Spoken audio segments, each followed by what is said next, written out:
بسم اللہ الرحمن الرحیم۔ السلام علیکم ورحمۃ اللہ وبرکاتہ۔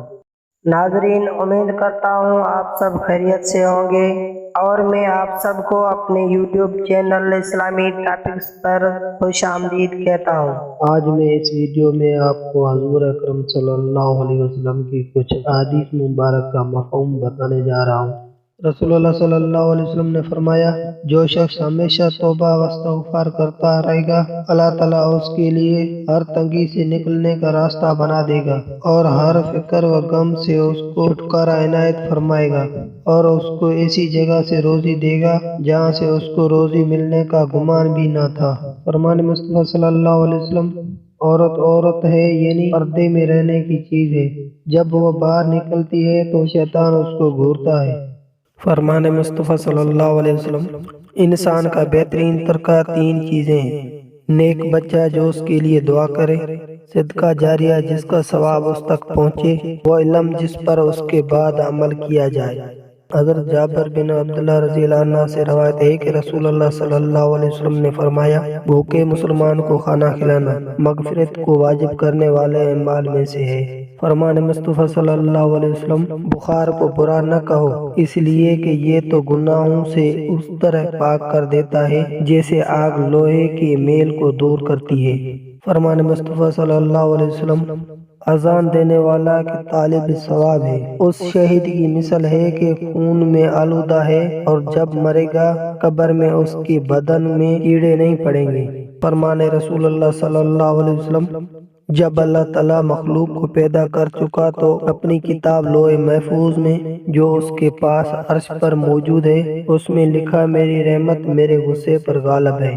رسول اللہ صلی اللہ علیہ وسلم کا ارشاد پاک ہے، جس شخص نے مجھے خواب میں دیکھا تو یقیناً اس نے مجھے دیکھ لیا، اس لیے کہ شیطان میری شکل و شباہت اختیار نہیں کر سکتا، صورت نہیں بدل سکتا۔ اگر گناہ کے فوراً بعد نیکی کر لی جائے تو یہ نیکی اس گناہ کے کفارے کا سبب بن جاتی ہے، جیسا کہ حضرت ابو ذر رضی اللہ عنہ سے مروی ہے کہ رسول اللہ صلی اللہ علیہ وسلم نے مجھے نصیحت کرتے ہوئے ارشاد فرمایا، جب تجھ سے برا عمل سرزد ہو جائے پھر تو اس کے بعد کوئی نیک کام کر لے تو یہ نیکی اس برائی کو مٹا دے گی۔ میں نے عرض کی، یا رسول اللہ صلی اللہ علیہ وسلم، کیا لا الہ الا اللہ کہنا نیکیوں میں سے ہے؟ فرمایا، یہ تو نیکیوں میں سے افضل ترین ہے۔ حدیث مبارک حضرت محمد صلی اللہ علیہ وسلم، رکعتوں کی تعداد بھول جانے کی صورت میں سجدہ سہو کا حکم۔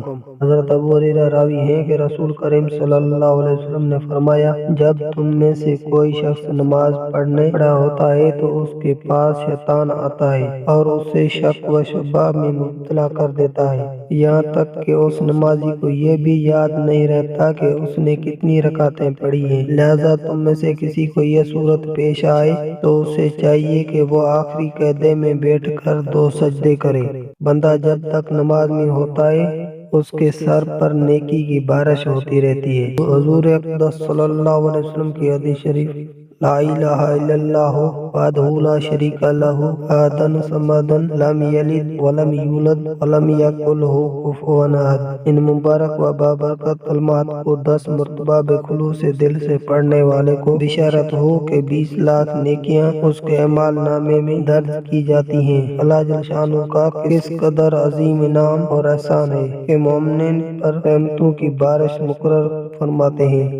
حضرت عبداللہ بن عمر رضی اللہ عنہ کہتے ہیں کہ آپ صلی اللہ علیہ وسلم نے فرمایا تھا، تم میں سب سے زیادہ عزیز مجھے وہ شخص ہے جس کے عادات و اخلاق سب سے عمدہ ہو۔ والعلم بالصواب۔ دوستو، اس کو صدقہ جاریہ سمجھ کر شیئر کرو۔ جزاک اللہ خیر۔ اور اگر آپ نے ہمارے چینل کو ابھی تک سبسکرائب نہیں کیا ہے تو جلدی سے ہمارے چینل کو سبسکرائب کریں اور ساتھ میں بیل آئیکن پہ کلک کریں تاکہ ہماری ہر نئی ویڈیو آپ کے پاس بآسانی پہنچ سکے۔